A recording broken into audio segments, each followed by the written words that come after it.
The Circle of Grace Curriculum Overview and Helpful Tips for Initiating the Older Adolescents.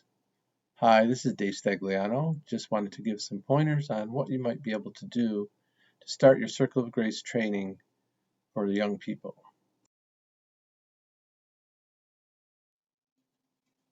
The purpose of Circle of Grace is to use lessons of our faith to support a positive and safe environment for our young people. The 5 points of importance that young people should receive from this. The first point is respectful and loving relationships. The second, to know how special they are and the sacredness of relationships. The third, to respect themselves and others. The fourth, adults that support them. And number 5, recognizing safe or unsafe environments and choosing a trusted adult. The objectives of Circle of Grace are that our young people understand they are created by God, that they be able to describe the Circle of Grace, that they identify and discern and maintain all appropriate boundaries, that they are able to identify boundary violations, and that they might demonstrate taking action if boundaries are violated or threatened.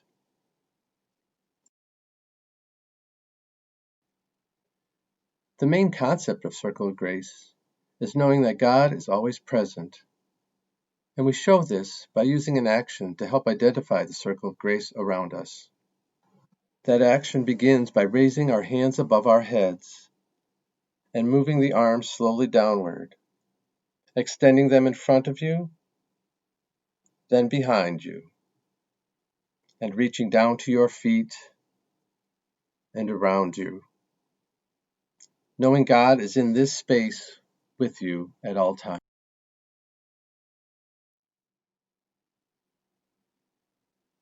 In the next few slides, I'll show how you might be able to use either the PowerPoint through screen sharing or the Zoom polls. If you're using another platform, you might want to check out how to do sharing of different informations on those, but I've used Zoom in this instance.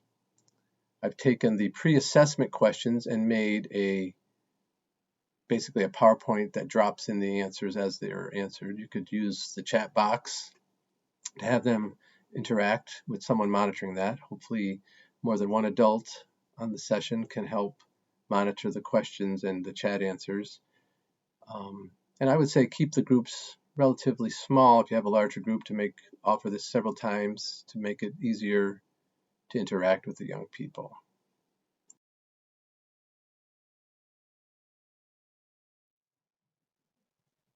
In this example, I've used the grade 9 lesson 4, making an action plan as a sample. For part of it, I've set up the poll on safe relationships to get the young people to interact, and you can make that so that the answers are anonymous. You need to set that poll up ahead of time before the session so that it's on your, in this case, Zoom, that it's on your polls in your Zoom channel. If you need help with that, you can contact me and I can walk you through how to do that. It's pretty simple to set it up, and you can set up the answers to be anonymous so they don't see who answers which things. And we'll use this at the end to share the results at the end of the session with them to have some discussion about the questions about safe relationships. After participants have checked in on the safe relationship poll survey to give their responses, we would try to look at the 6 points of safe relationships and boundaries and how you might share that with the young people, either via PowerPoint. Each one of them you can do as where it drops in. And I would maybe put in some pictures, or if you can find some videos or some short clips to share to represent some of these situations, just help it more come to life, and then get the responses to that with some questions afterwards of what they think about those things, just to make it interactive for them. As a follow-up to reviewing the 6 points, they suggest doing small group interaction. That could be done in small group breakouts on Zoom, or doing another poll, as I show a sample here, that they might interact with some of the situations that you give them to get their input on what they're familiar with as far as safe or unsafe relationships.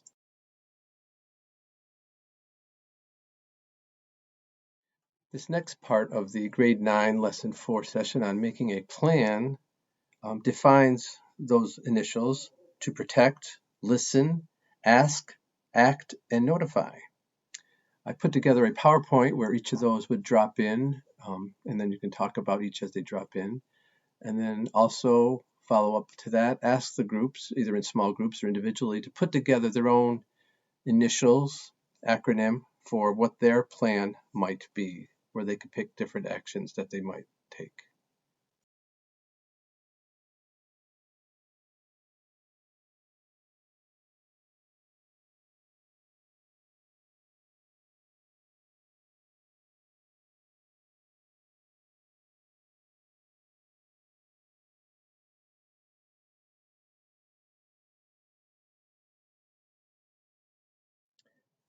In regards to coming up with their own acronyms, I would either give them some time in a small group to brainstorm some ideas, or individually perhaps, and they could share those maybe through the chat box if you have someone monitoring that, or just by visually speaking them out.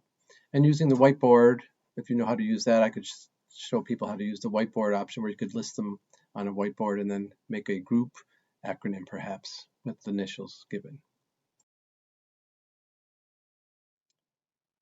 And when you finalize the acronym, or if they've come up with maybe one or more, it's good to look at their poll results maybe from the safe relationship poll at the beginning, and then do a little discussion on those to kind of wrap up the session to see where they are as far as safe and unsafe relationships and what plan they might have if this should happen to them or if they see others.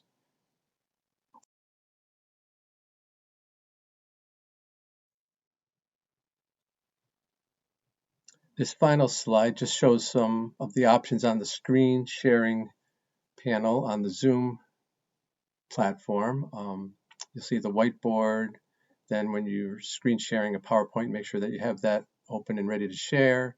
And at the bottom, there's some boxes on whether you're sharing video or audio to make sure that that comes clearly through. And please feel free to reach out if you have any questions on how to do any of these. I'd be glad to share some of the PowerPoints. I'll adapt them for use. Good luck and let us know how it works out.